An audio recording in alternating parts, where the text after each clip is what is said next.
राधे। हरे कृष्णा। कैसे हो आप सभी लोग? आशा करती हूँ आप सभी परम मंगल में होगे, स्वस्थ होगे, अच्छे होगे। लो जी, आ गया साल का आखिरी दिन। अब आप कहोगे दीदी साल का आखिरी दिन? जी हाँ, मैं बात कर रही हूँ साल के आखिरी दिन की, चैत मास में पड़ने वाली अमावस्या की। ये साल का आखिरी दिन होता है हिंदू पंचांग के अनुसार। आप लोगों को पता होगा कि 31 दिसंबर जो होता है वो साल का आखिरी दिन है, लेकिन अगर हम हिंदू कैलेंडर के हिसाब से बात करें, जिस हिसाब से पंचांग देखा जाता है, तो वो ये साल का आखिरी दिन होता है जिस दिन अमावस्या होती है चैत मास की। और जिस दिन चैत मास की प्रतिपदा होती है वो साल का पहला दिन होता है। और चैत मास की अमावस्या साल की आखिरी अमावस्या आती है। देखो, वैसे तो पूरे भारतवर्ष में 12 महीनों में 12 अमावस्या आती है, लेकिन जब भी अधिक मास होता है तो अमावस्या 13 होती है। जैसे कि इस बार 2026 में अधिक मास है तो इस बार 13 अमावस्या होंगी। लेकिन अगर मैं साल की आखिरी अमावस्या की बात करूं तो इसको भूतड़ी अमावस्या के नाम से भी संबोधित किया जाता है, क्योंकि इस अमावस्या पर बहुत सारी नेगेटिविटी पृथ्वी लोक पे विद्यमान होती है। और जब साल का प्रथम दिन होता है, चैत नवरात्रे होते हैं जिसको गुड़ी पड़वा भी बोलते हैं, उस समय पे जो नवरात्रि आती है, ये अंधकार को चीरते हुए माता रानी का आगमन होता है। पृथ्वी पर सभी नकारात्मक ऊर्जा खत्म हो जाती है और माता रानी अपने सिंह पे सवारी करती है। तो पहले मैं अमावस्या की बात कर लेती हूँ। अमावस्या तिथि में ना इस बार बड़ी कंफ्यूजन है। कोई लोग कह रहे हैं 18 को है, कोई कह रहे हैं 19 को है। 18 को भैया कोई भी संदेह नहीं है। जैसे कि पूर्णमासी पे आप लोग ये देखते हो कि पूर्णिमा की रात कब है, वैसे ही अमावस्या जो होती है वो डेडिकेट होती है अपने पितरों के लिए। मतलब हमारे पितरों की पूजा अर्चना वंदना होती है अमावस्या पर, उसी लिए। और पितरों की पूजा अर्चना वंदना जो होती है वो दोपहर के समय होती है। सुबह का समय देवी देवताओं का है, शाम का समय देवी देवताओं का है, दोपहर का समय हमारे पितरों का समय बोला जाता है। तो जो हमारी अमावस्या होती है वो पितरों को डेडिकेट होती है। और पितरों की जो पूजा की जाती है वो 11 बजे से लेकर 2 बजे तक के बीच में की जाती है। 11 बजे से लेकर 2 बजे तक के बीच का जो समय मिल रहा है वो 18 तारीख को मिल रहा है, क्योंकि 19 तारीख को सुबह सुबह 6:50 पे अमावस्या तिथि खत्म हो जाएगी। अच्छा, एक चीज और ध्यान रखिएगा बच्चों, बड़े सारे लोग ना 19 तारीख को नवरात्रि की पूजा अर्चना वंदना करेंगे। याद रखो, कोई कोई लोग सुबह 4 बजे कलश स्थापना कर लेते हैं ऑफिस जाने के लिए, कोई कोई 5 बजे कर लेते हैं, कोई कोई 6 बजे कर लेते हैं। कुछ चीजें याद रखो, अगर आप कलश स्थापना कर रहे हो तो वो 7 बजे से पहले मत कीजिएगा, क्योंकि 7 बजे से पहले 19 तारीख को अमावस्या ही रहने वाली है। बेशक अमावस्या तिथि 18 तारीख को मनाई जा रही है, लेकिन अगर आप कलश स्थापना करोगे 7 बजे से पहले तो वो अमावस्या पे कलश स्थापना हो जाएगी। जबकि नवरात्रों की जो कलश स्थापना होती है वो प्रतिपदा पर होती है। तो आपको प्रतिपदा पे कलश स्थापना करनी है, ना कि अमावस्या पर। अब अमावस्या 18 तारीख की है। शास्त्रों में ऐसा वर्णन आया है, अगर हम अमावस्या पर दूसरों के घर का अन्न ग्रहण कर लेते हैं तो हमारा 1 महीने का पुण्य खत्म हो जाता है। फॉर एग्जाम्पल, मेरे को किसी ने अपने किसी नॉन के घर पे चली गई, ठीक है, अगर मैंने वहां पे चाय पी ली या फिर मैंने वहां पे कुछ भोजन इत्यादि पा लिया तो मेरा 1 महीने का पुण्य मैं उनको दे के आ जाऊंगी। तो आपको ऐसा नहीं करना होता। अमावस्या तिथि पितरों को समर्पित होती है, पितरों के लिए तर्पण अवश्य करना। और वैसे भी मैं हमेशा कहती हूँ, केवल और केवल अगर आपने अमावस्या को भी पकड़ लिया तो आपको कुछ भी पकड़ने की आवश्यकता नहीं है। अमावस्या को पकड़ना इन द सेंस अपने पितरों की, हमारे शास्त्रों में ऐसा वर्णन आया है कि पितरों की पूजा अर्चना वंदना के बिना आपकी कोई भी पूजा अर्चना वंदना असफल होती है। तो पितरों की पूजा जरूर और जरूर आपको करनी चाहिए। अमावस्या पर आपको चींटियों को दाना जरूर डालना चाहिए, ठीक है ना। चींटियों को आटा डाल दिया, मछलियों को आटे की गोली डाल दी, ठीक है ना। कुत्ते के लिए विशेष तौर पे सरसों के तेल का खाना बना दिया। अमावस्या पर सरसों के तेल का दीपक जरूर जलाना चाहिए अगर अमावस्या रविवार की नहीं है। और पीपल की 7 परिक्रमा करनी चाहिए। पितरों के नाम पे तर्पण अवश्य करनी है। अच्छा, पितरों के नाम का जो भी तर्पण वगैरह होता है वो निंजा पेट होता है। निंजा पेट का मतलब होता है खाली पेट, जिसमें हम किसी भी प्रकार का कुछ भोजन ग्रहण नहीं करते। उसके बाद पितरों के लिए तर्पण लेडीज भी कर सकती हैं। ये केवल एक मिथ है कि हमको पितरों का तर्पण पुरुष ही कर देता। पितरों का तर्पण लेडीज भी कर सकती है, जरूरी नहीं है। केवल आपको अपने घर की दक्षिण दिशा देखनी है। दक्षिण दिशा जो होती है वो पितरों की दिशा होती है। सुबह सुबह आप मैं बेसिकली क्या करती हूँ मैं आपको बताती हूँ। मैं सुबह सुबह क्या करती हूँ, एक लोटा लेती हूँ, उसमें काले तिल डालती हूँ, 2 लौंग डालती हूँ, ठीक है ना। लौंग से क्या होता है, हमारे पित्त तृप्त हो जाते हैं। वैसे तो देखो, अमावस्या वाले दिन कोई भी पेड़ की पत्ती नहीं तोड़ी जाती। तुलसी क्या, किसी भी पेड़ की पत्ती अमावस्या पर नहीं तोड़ी जाती। कहते हैं अमावस्या पर पेड़ पौधे तोड़ने से आपको ब्रह्म हत्या का फल प्राप्त होता है। तो अमावस्या पर किसी भी प्रकार की कोई भी पेड़ की पत्ती वगैरह मत तोड़िए। जो तुलसी पहले से यूज हो रही है वो तुलसी दल भी डाल लीजिए, क्योंकि जब हम पितरों को तर्पण करते हैं और अगर हम तुलसी दल का उपयोग करते हैं तो शास्त्रों में ऐसा वर्णन आया है कि जब हम तर्पण कर रहे हैं और अगर तुलसी दल का उपयोग कर रहे हैं तो शास्त्रों में ऐसा वर्णन आया है कि हमारे पितृ जो होते हैं वो तृप्त हो जाते हैं, किसी भी योनि में भटक रहे होते, वो अपने कर्मों के हिसाब से योनि में भटकते हैं।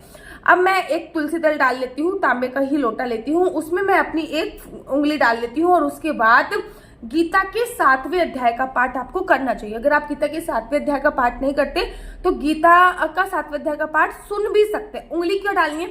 उंगली डालने से जो मैं गीता के 7वें अध्याय का पाठ पढ़ रही हूँ ना, वो सारी वाइब्रेशंस उस जल में चली जाएगी। उसके बाद 11 बजे के आसपास ही दक्षिण दिशा जो भी होती है, चाहे वो खुली हो, चाहे वो ढकी हो, चाहे वो बंद हो, चाहे मेरे कमरे की ही दक्षिण दिशा क्यों ना पड़ रही हो, दक्षिण दिशा की तरफ मुख करके ये जो पर्वत होता है इसको पितृ पर्वत बोलते हैं, यहाँ से वो जल में समर्पित कर देती हूँ। नीचे कोई थाली वगैरह रख देती हूँ। ओम पितृ देवताभ्यो नमः, ओम पितृ देवताभ्यो नमः, ओम पितृ देवताभ्यो नमः करते हुए वो जल में अपने पितरों को समर्पित कर देती हूँ। याद रखो, पुरुष भी कर सकते हैं, महिलाएं भी कर सकती हैं। अगर आप अपने ससुराल का गोत्र बोलते हो तो आपको ससुराल के पितृपक्ष आपके तर्पित होते हैं, मायके का गोत्र बोलते हो तो मायके के पितृपक्ष भी तर्पित होते हैं। तो आपको पितरों को तर्पण, देखो पितृपक्ष में या फिर अमावस्या पर क्या होता है, पितृलोक जो होता है वो खुलता है। हमारे जो यंगस्टर होते हैं अर्थात हमारे जो पितृ होते हैं वो धरती लोक पर आते हैं इस कामना से कि हमारे बच्चों ने हमारे लिए अन्य जल की व्यवस्था करी होगी। वो दरवाजे पे खड़े हैं और भैया आप दरवाजा ही नहीं खोल ले, तर्पण करके आप उनको ना केवल उनका जो तुलसी है ना वो उनको मोक्ष प्राप्त कर जाती है, जो काले तिल है ना वो उनको जिसे कहते हैं वो उनका भोजन होता है, जो जल है वो उनका पानी होता है। ऐसा भी बोला जाता है कि अमावस्या पर पितृलोक का पानी सूख जाता है, इसलिए पितृ जल ग्रहण करने के पर्पज से यहाँ पे आते हैं। इसलिए अमावस्या पर खीर भी बनाई जाती है और एक खीर का कटोरा आपको मंदिर में जरूर दान देना चाहिए या फिर कुत्ते को खिलाना चाहिए, गैया को भी खिला सकते हैं। ये सब पितरों के वजह से ही होता है। याद रखो, अमावस्या ये साल की आखिरी अमावस्या और इस पर जो भी दान कर सकते हो जरूर और जरूर दान करो। मैं ये नहीं कह रही कि भर भर के दान करो। अमावस्या पर काली उलट का दान बहुत ज्यादा सर्वोत्तम होता है, काले तिल का दान बहुत ज्यादा सर्वोत्तम होता है, काले वस्त्र का दान बहुत ज्यादा सर्वोत्तम, चप्पल का दान, वैसे तो कंबल का दान भी होता है। पितरों के निमित्त ना काली और नीले रंग की चीजें दान करनी चाहिए। चप्पल का दान भी होता है वैसे तो, लेकिन अब कंबल तो चलेंगे नहीं, सर्दी खत्म हो चुकी है तो आप चप्पल का दान कर सकते हैं, छाता का दान कर सकते हो। तो पितरों के निमित्त आपको कुछ ना कुछ दान अवश्य और अवश्य करना चाहिए। पितरों के निमित्त पानी में गंगा जल डालकर काले तिल डाल के स्नान करना चाहिए। शाम के समय दक्षिण दिशा में चतुर्मुखी दिया, कहीं भी वटएवर, घर के बाहर कोई भी दक्षिण दिशा आपको मिल रही है तो वहां पे चतुर्मुखी दिया शाम के समय जरूर जलाना चाहिए। कहते हैं ना पितृ जो होते हैं जब वो वापस अपने लोक पर जाते हैं ना तो उनको जाने के लिए लाइट रोशनी चाहिए होती है। जब हम चतुर्मुखी दिया जलाते हैं ना तो वो लाइट रोशनी से पितृ जो होते हैं उनको रास्ता दिखाई देता है।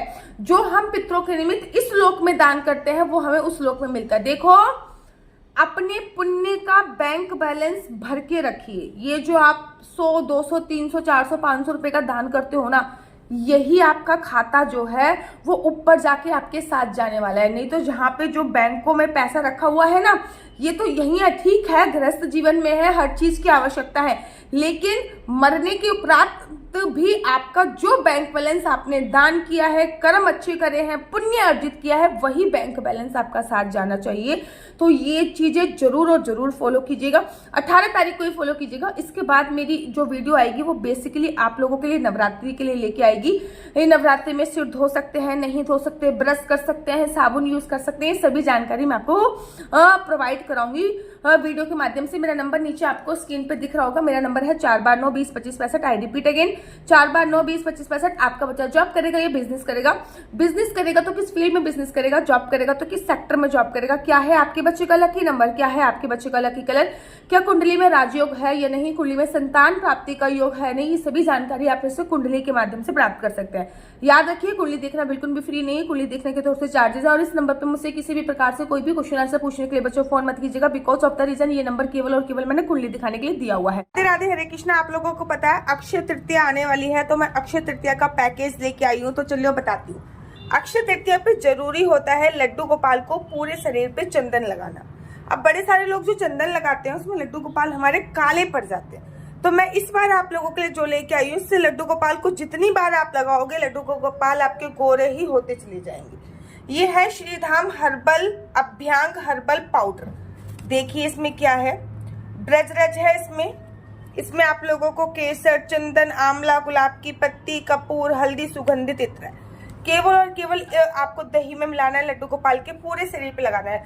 अक्षय तृतीया से चंदन यात्रा प्रारंभ होती है तो चंदन लगाया जाता है। और ये है गोपी चंदन, जो कि हम लोग द्वारका से लेके आए हैं। तो द्वारका का गोपी चंदन आप लोगों को मिल रहा है इस पैकेज में। पहले बता देती हूँ क्या क्या। अभ्यंग पाउडर, गोपी चंदन, अश्वगंधा तिलक, चंदन लगाने का तिलक।